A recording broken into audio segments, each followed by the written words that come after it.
Ready to break down some research?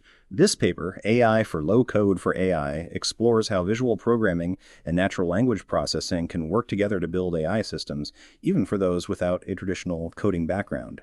I'm joined today by an expert in AI who is going to help us understand the ins and outs of this study, as well as their prototype tool called LowCoder. So, could you start by telling us a little about how LowCoder works? LowCoder aims to bridge the gap between having a concept for an AI system and the technical know-how to implement it. It does this by offering two main interfaces. There's the visual side, LowCoderVP, where you can drag and drop blocks representing different AI operators. Think of it like building with digital Legos to create a visual representation of your AI pipeline. On the other side, there is the natural language interface, LowCoderNL. This allows users to describe the next step in their pipeline and get suggestions for the corresponding code, which can then be viewed and edited as blocks in the visual editor. These two sides of LowCoder complement each other by addressing the limitations of either modality on its own. Interesting, a hybrid approach to low-code AI development.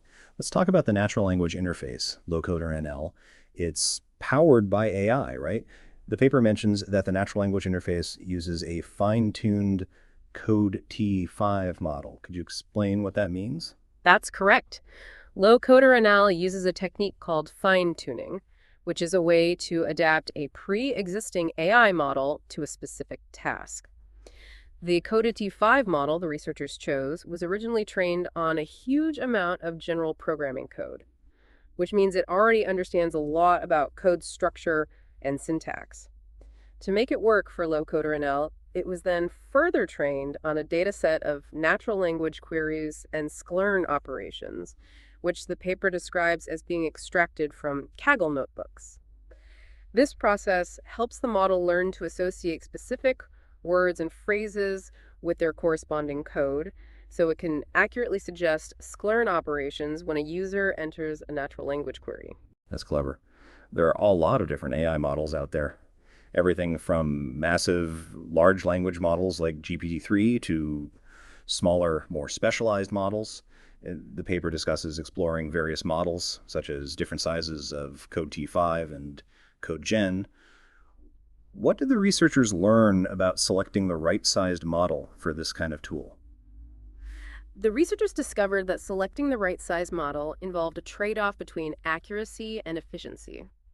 Larger models like Code T5 Large were more accurate, but required more time to generate suggestions, which isn't ideal for a low-code tool where fast feedback is important.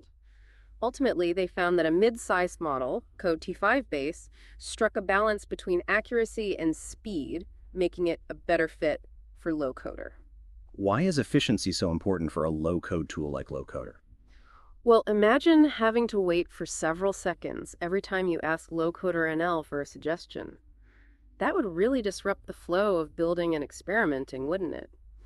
Quick responses from the AI make the process much more interactive, which aligns well with the goal of a low-code tool.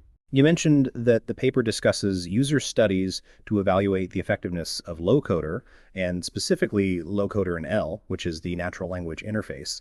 Could you tell us a bit about how the studies were designed and who participated in them? Absolutely. As detailed in the paper, 20 participants from a tech company with a wide range of experiences with AI, from complete novices to seasoned practitioners, were recruited. The studies were split into two conditions. One, where participants had access to the AI-powered natural language interface, and a keyword-only condition where they didn't. In each condition, participants were given several tasks that involved building AI pipelines to process data and train a classifier to make predictions, and were observed to see how the two conditions impacted their workflow. The paper shows that LowCoderNL was very helpful for discoverability. Could you elaborate on that? Were there any differences between those with more AI experience and novices, particularly in their ability to discover less common or specialized operators? One of the big wins was in discoverability, especially for operators that participants weren't previously familiar with. In the version of the tool with the natural language interface, People were able to find these unknown operators in 75% of the tasks. Compare that to just 32.5% when they had to rely on things like web searches or scrolling through a long list of options. This suggests that LowCoderNL was particularly good at helping users translate their intent, deal with missing data, for example, into the correct technical operation, even if they didn't know the specific operator name. Interestingly, this was true for both novices and more experienced participants, although novices seemed to benefit more. That's a good result. The paper indicates that LowCoderNL helped participants iteratively refine the pipelines they built. Can you talk about some examples of this? The paper highlights the iterative nature of machine learning and how LowCoder was designed to support that. The natural language interface allowed participants to quickly discover and add new operators to their pipeline, while the visual interface made it easy to understand, modify, and experiment with different combinations. Additionally, the visual editor also provides immediate visual feedback on how the pipeline is transforming data at each step, along with scores and error messages. Together, these features created a highly interactive experience and supported a workflow of exploration and refinement. Let's talk about that. The visual programming interface, LowCoderVP, how did the visual aspect of the tool complement the natural language interface and contribute to the overall user experience? The visual interface is the other half of LowCoder's hybrid approach. The visual block metaphor provides a clear, unambiguous view of the pipeline. This can be especially helpful when the AI suggests an operator or set of hyperparameters that the user isn't familiar with, enabling them to make sense of the suggestions and tweak things as needed. The visual editor also provides immediate visual feedback on how the pipeline is transforming data, which proved to be very helpful for participants. The paper also describes some challenges participants faced during the study. Were there particular pain points for novices, or did more experienced AI developers face their own set of challenges?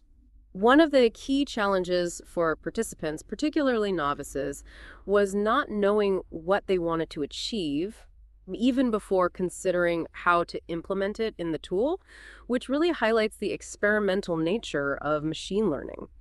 Some participants also mentioned that they had difficulty forming effective natural language queries in LowCoderNL, noting that the model sometimes failed to suggest the correct operator when they used non-technical language. This is a good discussion on the key points of AI for low code for AI. Thank you.